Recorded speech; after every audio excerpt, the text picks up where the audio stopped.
were right here when they're doing this new construction. They started that last year. And they had a big backhoe down there. Where you see that road running down there alongside behind it, cement? They had a big backhoe there, and they're stretching across there and trying to get that all excavated out. And the guy got too close to the edge, and the bank gave way on it. And we were right here with the turbo. Luckily, his backhoe, he was able to get that backhoe down, sticking down into the ground to keep it from collapsing down into there, because there's a big opening there.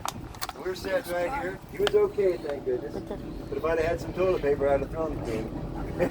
Because I know he needed it. They've got really come a long way this year with it so far.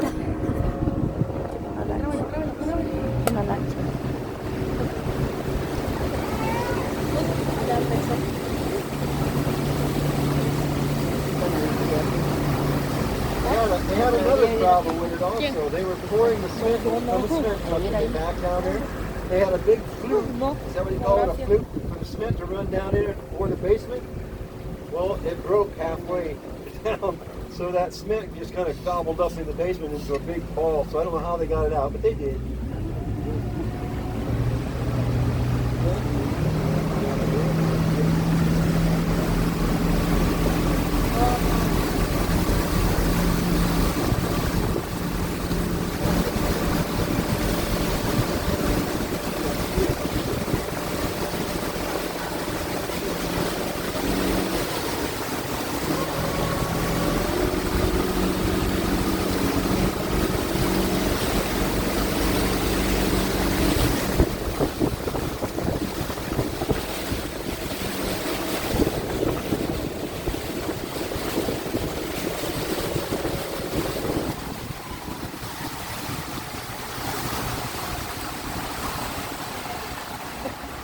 That rose-colored looking house off to the right, the Mediterranean-style looking house.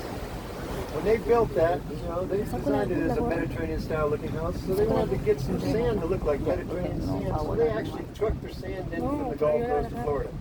So they could get that nice white-looking sand for their beach. They did that, and they have what's called an infinity waterfall there too. It's not running today, but you can see where the stones are a darker color there.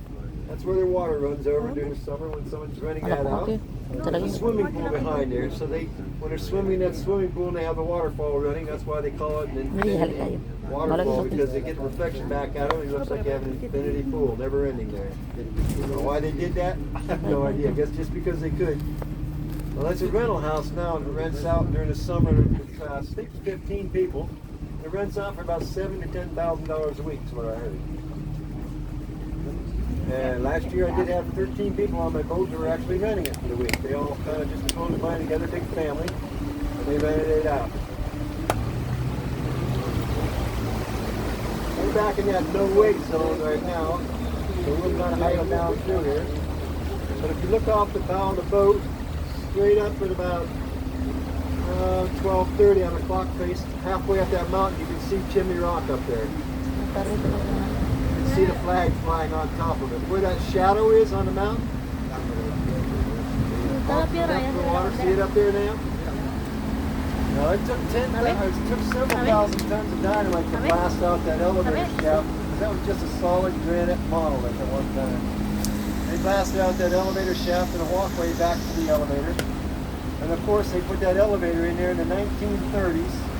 It's a very smooth riding elevator. It's enclosed now, but when I first started riding it a long time ago, you could see the inside of the granite as you went up through there. Somebody says it's enclosed, you don't see that anymore. I thought it was kind of cool to see it. But you get up to the top, and then you can walk off on a bridge all the way to the peak there on that chimney, of the Chimney Rock, and you've got that 75-mile view you can look at. It's quite gorgeous, really. Then you can also hike along the cliff sides up there if anybody's done that. It's really nice. Or you can take the lower path to the waterfall, the bottom part of the waterfall. So you don't have to be at the top. But if you don't want to do any hiking, you can go down into the Chimney Rock. And it's still a quarter. You can put a quarter in the binoculars and you can look at the waterfalls and you can look at Chimney Rock. You don't have to hike anywhere.